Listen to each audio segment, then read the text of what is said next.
Well, good evening everybody, and thank you very much indeed for the invitation to speak here this evening. I'm delighted to talk tourism, and I hope that what I have to say you will find useful and interesting for what you're attempting to do here in Kells. So tonight what I'm going to first of all just talk a little bit about is tourism in numbers, just to sort of give you a big broad picture of tourism. I'll flip to that fairly quickly. Don't worry, you won't be getting loads of stats. And then I just thought about, well, what is tourism success going to look like for Kells? Just very briefly look at that. Some key insights that we have gained in Fáilte, Ireland over the last number of years about what makes for successful tourism that I actually think, possibly you could find useful. A little bit on Ireland's ancient East. I'm going to give you a little example of a place where it has worked very well, where they have got wonderful tourism success. And then I suppose some questions around going in the right direction from here. So just setting the scene for you very briefly, last year tourism spend was 8.3 million, and that's a 45% increase since 2011. So tourism is doing pretty well. We welcome a lot of people to Ireland, as you can see, nearly 9 million. And our biggest markets are mainland Britain and mainland Europe, North America, and then the long-haul markets. But the biggest spenders are the Americans. So even though in terms of visitor numbers, it's the UK, the biggest spenders overall are the North Americans. And there is 225,000 people employed in tourism in Ireland.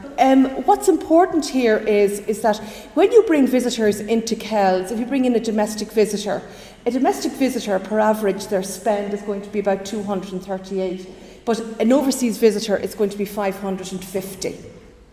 So obviously the prize is that we want as many people as possible from overseas coming in. They spend more. But also in terms of Ireland Inc., it means that it's foreign money coming into Ireland. So we're aiming for the overseas visitor. And why do visitors come to Ireland? Well, they come for the Irish people. And I know Irish people often find that hard to get their head around it, but they do. That's the number one thing. They come for our beautiful scenery and the things we have to do. We're a nice, secure destination. And we have a great range of attractions and lots of interesting history and culture. So our heritage is really important for us because it's a key element of the tourism experience. Our competitor set is against our neighbours in Europe who have, alpine ski resorts, Mediterranean beaches. And even though they have those, we manage to punch well above our weight in terms of tourism. And heritage is really a very strong part of that. It brings people here, and it's a very important part of what people enjoy. And when we ask them afterwards what they've enjoyed, heritage has played a huge part in that. So in terms of tourism in County Meath, there's 155,000 overseas visitors come to Meath, spending 48 million. And if you see corresponding the number of domestic visitors, there's more of them, but they're actually spending less. So proving the point is the international visitor is the prize. And tourism supports just shy of 2,000 jobs in County Meath. So it's a big industry in Meath. However, you're going to see on the next map, this is a tourism hotspot map. And if you can see where the red is and the hotter colours, that's where the most visitors go. And you can see in the blue places, there aren't that many visitors going there. And unfortunately, Kells falls in under the blue area. However, we would see this as an opportunity because what could happen in the very busy places like the south of the Wide Atlantic Way is that you could find that it gets congested, that you just have too many visitors and it becomes uncomfortable for local people and visitors don't have a good experience. So it's in our interests, both economically and from the quality of the tourism product, to make sure that we move people out into the blue areas that are there. So I was thinking about what would success look like, tourism success look like for Kells. And I suppose number one is visitors, and it's looking for more visitors. But you also want visitors that are going to stay longer. The day trip visitor isn't going to spend as much as somebody who's going to stay overnight, stay for a while, eat in the restaurants, drink in the pubs, visit the various attractions. They will spend a lot more than somebody who just comes in for an hour or two. So what you're looking for is, longer. You're looking for people that will spend longer in Kells, and for them to spend longer, you need to give them things to do. And businesses, I mean, profitable businesses are absolutely critical for a sustainable industry, and so that businesses would see the benefit of tourism, and obviously then everybody in the community would have pride in the town, and would reap the economic benefits in terms of employment and other benefits that would accrue from tourism. So, just going back to the downturn, in 2007 tourism had its best year ever. And I think it was in about, say, 6 billion euros. What happened then was, tourism just fell off the cliff and it went down to 3.6 billion. And Fáilte Ireland had to look very, very carefully at the situation and to see what could we do, because it was very serious. People were losing jobs and so on. And we did some very deep research in the markets. So we went out to possible consumers in the markets, and we spent a lot of money and a lot of time in getting really deep research. And two things came out to the fore out of that. And they really, I suppose, have driven us over the last couple of years, and they are in our DNA and they're core to what we do now. And that is that the visitor experience is really critically important. The experience that the visitor has, and the customer comes first. The customer being the visitor, and everything that we do in Fáilte Ireland now is completely focused around the visitor and knowing about the visitor, what they like and what will get them to come to Ireland and what will make them happy when they're in Ireland. So just a slight deviation, I'm just going to talk for a second about the experience economy. There's a newish trend in that consumers are moving away from buying things to buying experiences. They want to use their money to live rather than to have things. And it was interesting, a couple of months ago, Next happened to have a bad year, the retail chain, and the reason that the CEO gave, he said, the reason that our sales are down is because people are now more interested in spending money on doing things than on having things. And you've probably all heard of peak oil, and well, IKEA are talking about we have reached peak stuff. And this idea comes from Pine and Gilmore and a book they wrote back in 1999. And they talked about value and how by giving value and by creating an experience around something, that by giving the customer the value that you get more money. So you just compare a cup of coffee. If you get a cup of coffee in McDonald's, it's probably €2 and you get it you have a hard seat and a plastic cup. If you go into Starbucks, it's probably €4 and it's a lot more comfortable and you free Wi-Fi. But if you go into the Shelburne, I don't know how much it is in the Shelburne or the Merrion, but it's more than €4. And there you have the experience of being in a very nice place and you can people watch and you wouldn't know what celebrities will come in. The point being that people are prepared to pay extra if they perceive that they're getting something for that. And this is really music to the ears of tourism, because this is what we are trying to do. We're trying to encourage people to spend money and, rather than buying things, spend it on living their lives. So, for example, if you had money right now to spend on something, would you buy, say, a new fridge, a new American fridge, or would you go and buy yourself a trip to New York? I think I know what I'd prefer to do anyway. So this is the experience economy. And from that then we have devised our 3 experience brands, which you're probably familiar with: Ireland's Ancient East, because Kells is in Ireland's Ancient East; the Wild Atlantic Way, which seems to have got into the DNA of everybody in Ireland, and it was only launched in 2014; and of course Dublin, our capital city. And each of those propositions we use now to show the visitor, to show the potential visitor what kind of an experience they can have in Ireland. And it's to get cut through into a very crowded international tourism marketplace. So rather than, say, having Tipperary tourism trying to compete with Donegal tourism out in that marketplace, we're now going out with these big propositions to encourage people to come to Ireland. So this presents a really good opportunity for tourism, because the experience economy and experiences, it's about entertainment, it's about education, it's about escapism. So it's seeing the sights is no longer good enough for people. People no longer want to be just pointed and told, there's the Book of Kells, it's over there. They no longer want to do that. They want to actually get involved. They want to talk to the people who are involved with it. They want to learn about the stories. And no matter what piece of research we do, the research is coming back strong and strong again to us that the importance of the human story is absolutely critical.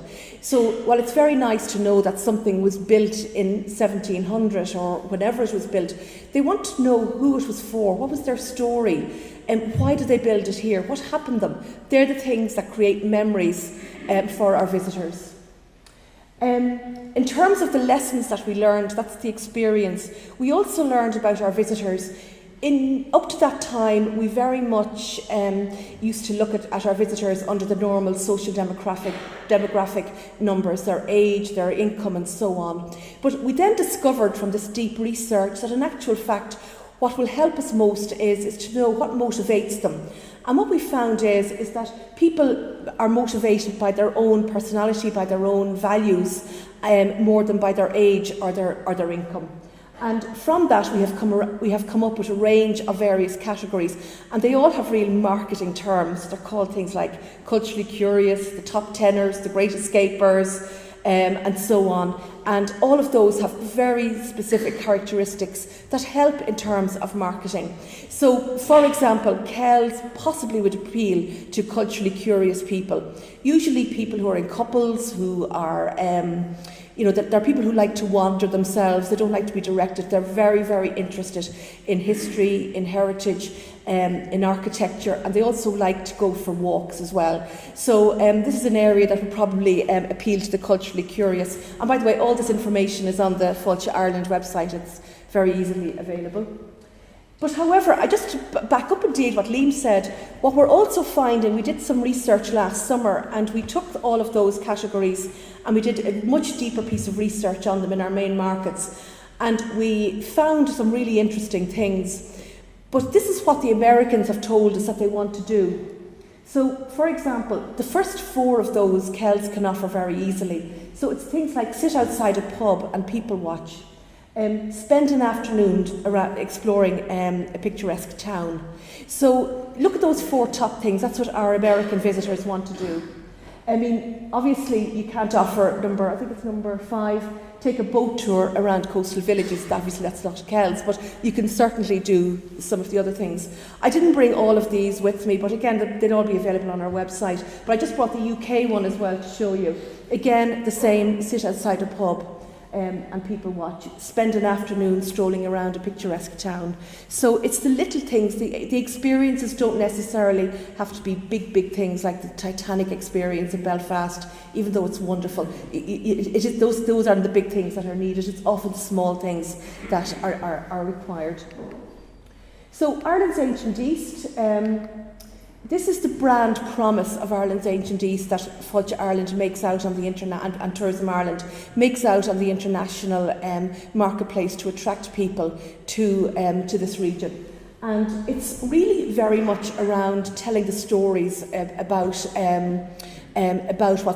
what's going on in the area. People are really interested in knowing the stories, and that's what we're selling out there. So we're saying that the very best storytellers in the world are in this region, and they're here ready and willing to tell you their stories. So stories are at the very heart of the experience. And just to say that Ireland's Ancient East is not like the Wild Atlantic Way. The Wild Atlantic Way is a geography. Ireland's Ancient East is something that we're creating. And it's really to make the very best use of the incredible history there is, and the very interesting history that there is along the east coast of Ireland. And what we're doing is that we're moving it from being brand, at the moment it's a brand, but we're moving it from a brand to becoming really a cultural destination, where rather than a place that just at the moment enhances your holiday if you happen to come here, we actually wanted to motivate you to come here. And we want it to be a place that you will come and stay, not go through. Because in this area, and as is Ireland's Ancient East, 24% of the visitors in terms of numbers come in through Ireland's Ancient East. But Ireland's Ancient East only accounts for 11% of the revenue, which is telling us that people are only just driving through. They're not staying here. So it's things to get them to stay here. Just in terms of an example, I decided I'd talk to you a little bit about Mulranny. And the reason I thought I'd talk about Mulranny is I have some little personal experience of Mulranny. I worked for CERT back in the 90s, and that was the State Tourism Training Agency. And I spent 3 months in Mulranny, and to say it was God-forsaken doesn't even go close. It really was God-forsaken. There was nothing there. There was absolutely nothing. The pub that we used to go to was literally somebody's front room. There was nothing there. I can't even remember if there was a shop there. I remember a doctor's, and you had to travel a little bit of a distance if you even wanted to go to the church. I remember being there about 2 weeks before I realised there was a stunning view at the back of the houses. Even the view was obliterated. It was a terrible place, God-forsaken. And some years later, I was on an EU panel, and it was for the Destination of Excellence, and was judging the best destination of excellence. And Mulranny was on that, and so we had to go and visit, and I could not believe the transformation. And nor since can I believe it. So I just thought I'd talk to you about that, just because I had some little personal experience. So this is just the website for Mulranny. And Mulranny Tourism in 2003, it was certainly not on the tourist map. There was an old Great Southern Railway hotel, beautiful old Victorian hotel, and it was just derelict. So the heritage had been left to rot. There was no village centre. The stunning views were you couldn't see them, and everything was in decay. The community wasn't even together, because I'd worked there for 3 months. I can tell you the community weren't working together. But for some reason, in 2005, 4 communities came together. And they worked with the Southwest Mayo Development Company and with Mayo County Council, again building up on what Liam said about working with other groups to achieve things. The hotel happened to be bought at the same time and restored, and then they started off doing this loop walk. Now from that, they saw the success of the loop walk. They had the hotel, and they had the industrial heritage of an old railway line. And they got permissive access from 161 landowners to build the Greenway. And I was down there doing the judging, and they were very proud of the fact that only, I think it was 2 people refused land. And what happened at each time somebody refused land, the other people nearby said, well, look, instead of going this way, why don't you turn right and turn left and come, and I'll give you extra land. So there was ways around it. They found ways around it, even though it was difficult when people had refused. So a real sense of the community coming together. So at that point, there was 175,000 visitors in 2012. And the value to the local economy was 7.2 million. And that Greenway has now expanded into Newport and Westport. But the results for Mulranny are absolutely staggering. Now, I spoke to one of the people down there, and he told me that at the moment they're getting a 10 million economic benefit a year, and that 200 jobs are being created. He's on the ground, he knows, but I would imagine that that is well underestimated. I mean, just even using our figures in Fáilte, Ireland, a 10 million economic gain you're looking at 300 jobs. So I really do think it's underestimated, but it's been a resounding economic success. There is a really vibrant village centre now. The village now looks out onto the stunning vistas. They have a village design statement, and again, that's thanks to Mayo County Council. They're working with them on that. And one of those features has been a promenade on what was not a centre, a village centre, is now a village. And people are coming together, people who are working in arts and crafts and art galleries and so on. So the community are coming together. They run the local community visitor centre and so on. So it was a real success story of people just coming together, getting the ideas and working with various organisations, not just relying on themselves, but getting people to help them. And it has worked tremendously well, the power of a good idea and community support. So in terms of tourism, where is Kells now? And before really sort of getting into the whole thing about tourism development, I know you're probably some way on that road already, but just questions I think that need to be considered. And that is, how does tourism contribute to the town's economy? Do you want it to contribute more? What kinds of tourists come here? How many tourists come here? Do you know? And then what exactly do you offer? What's the stock? What's the asset base of what you offer? What experiences are you offering? And then, similar to Mulranny, which stakeholders are going to be best able to help you? And I think Liam has touched on that already. What I would strongly recommend you do is that, I know this session isn't supposed to be about advice or anything like that, but I really have to say it, I do think it's worthwhile doing a visitor survey, just to get a sense from the visitor of your strengths and weaknesses. It doesn't have to be done by consultants or done expensively. We in Fáilte Ireland can give you a questionnaire, and you could get maybe people to, volunteers or school children during the summer holidays to go out and do it for you. But I think it would be certainly worth doing, and it would help point a direction. Now, are the visitors' basic needs satisfied? So, are they made to feel welcome on arrival? Is there a sense of place when they come into the town? Do they get this feeling this place is special, and it's special because? Is it easy for visitors to get themselves around the town? Is it easy to navigate? And is there car parking? Is it easy to find? So, I know that'll come up at a later session. But these are just the basic things. Are there toilets, for example? Are the town's assets well displayed? The primary asset of a town like Kells is going to be its stock of historic buildings, and how well displayed are they? And Liam again has touched on that. And it's about getting that, again, that whole sense of place out there through the stories. We keep on coming back to the stories, but the more that people and their stories are built into the experience of a historic town, the higher the visitor satisfaction level. And visitors are drawn to heritage, want to know why a town is special, what matters to this town. They're looking for that. And again, going back on this thing about, really this is the holy grail, getting people to stay longer, because by staying longer they'll spend more. So the key question that needs to be asked here is, why should a visitor stay overnight in Kells? What is there for them to do? And that's a really important question. Are there sufficient activities to cater for the town's target tourist group? Is there a good range of bars, restaurants and so on?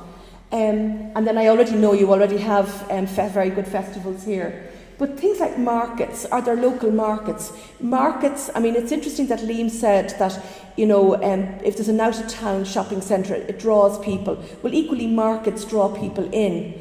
And it's an interesting thing that tourists like to see markets in a town. Is there a market here on certain days? And then, of course, does the stock of accommodation cater for the target market? So it's what are the people coming in, and then is there enough accommodation, and is it of the right type for the people that are coming in? And they're the questions that need to be asked. And then in terms of marketing, do people know you're here? How do they know that you're here? And how do they know that you've got interesting things to see and do here? How are you getting your message out there?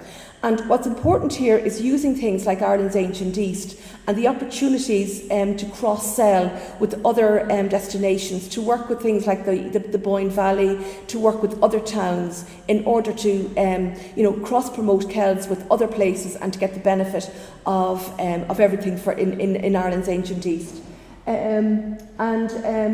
It's to ensure that, knowing who your target market is, and that's the lesson that we learned in Fáilte Ireland. We needed to find out who our visitors were, and then have you identified your unique selling point? And really, it's a very hard question to answer, but I would say to you that you need to be able to give the elevator pitch in 2 minutes, or less than 2 minutes, 1 minute. Why would I come to Kells? And you need to have that off pat.